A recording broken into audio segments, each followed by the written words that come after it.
Monsieur Hervé Poulain, nous sommes très heureux de vous recevoir ce matin pour nous parler de cette magnifique expo. Donc vous êtes le commissaire, vous êtes un habitué du Maroc, vous le connaissez, ce pays. Alors parlez-nous pourquoi cette exposition, avant de parler de votre maison de vente. Écoutez, c'était très intéressant de voir les connivences, les filiations qui peuvent naître dans une famille d'artistes. Le génie ne se transmet pas, ou très très rarement, mais il y a des exceptions, il y a parfois des familles, et là j'en avais une sous la main, les Jacquin.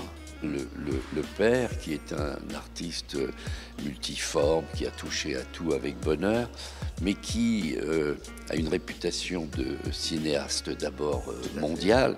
Si on se rapproche d'une œuvre comme celle-ci, il donnait une profondeur. C'est un très bon photographe, et après il découpait ces photos, les mettait sur des lamelles et leur donnait une troisième dimension, une profondeur. Il a trouvé des trucs comme ça. Après, il a été pillé, d'autres ont fait ça. Voilà. Mais lui, il était l'un des premiers.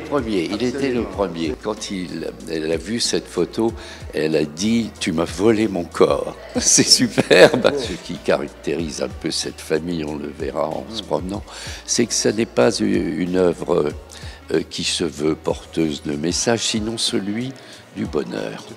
C'est une œuvre qui est un rythme à la vie paisible, à la beauté. Ce personnage en équilibre, oui.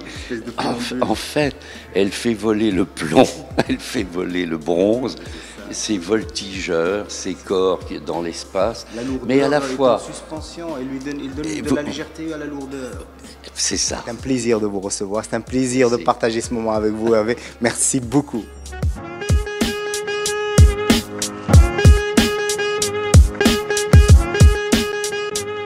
Je suis très ravi, très heureux d'être avec une famille d'artistes. Hein.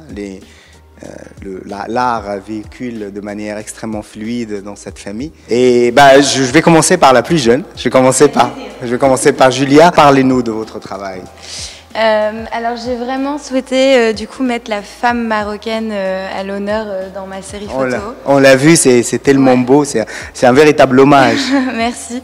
Mais j'ai vraiment voulu montrer, par exemple, il y a 4 portraits avec des parures bijoux. C'est vraiment pour moi important de montrer voilà, comment la femme marocaine se reconnaît par ses bijoux à travers les régions. Votre image elle est belle et les femmes que vous présentez sont tellement belles. On va passer à Anne. Parlez-nous de vos travaux. Vous passez de grands formats à de petits formats. Non, en fait, j'ai toujours aimé travailler les monumentales.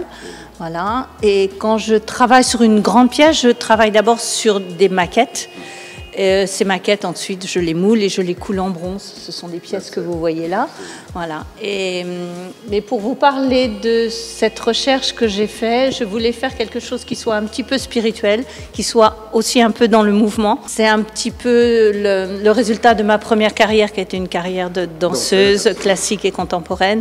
Donc j'aime le corps en mouvement. D'où la légèreté que l'on sent dans ces corps.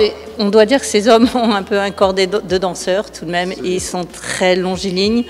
Voilà. Et je voulais exprimer toute la douceur et toute la sérénité que je retrouve dans le Maroc. J'ai envie de parler avec Juste quand vous voyez Julia arriver comme ça, hein, avec son regard tellement fort, alors vous dites que toute une carrière de photographe s'est très bien passée avec un véritable héritage déjà transmis. Et j'ai eu la chance extraordinaire de rencontrer toutes ces grandes vedettes qui à l'époque étaient accessibles. Il n'y avait pas tous ces journaux qui... on rentrait, quand je raconte aux gens qu'à une table à Saint-Tropez, il y avait Vadim, il y avait Fonda, il y avait Bardot, on était tous ensemble. Et personne ne nous embêtait, c'était une liberté. C'était une autre époque et que vous avez installé pour la durée à travers des photos. Quand on voit ce magnifique portrait et il vous dit cette phrase exceptionnelle que vous lui avez volé son corps. Oui. Non, elle m'a dit. Et alors, quand elle faisait de la politique à Los Angeles, elle me prend la rue. Oui, you take advantage of me. Je lui dis, chère Jane, Pour faire une photo, il faut être deux. Bah, parlez-nous de votre rapport au Maroc. Je tombe amoureux de ce pays, je suis venu très souvent, j'ai fait beaucoup de films publicitaires pour Chem ici. Non, mais on adore et franchement, je suis l'homme le plus heureux de la Terre d'avoir une famille qui m'aime, que j'aime et dont je sois fier. Et surtout, je suis bluffé par ce que fait ma femme, bluffé par ce que fait ma fille.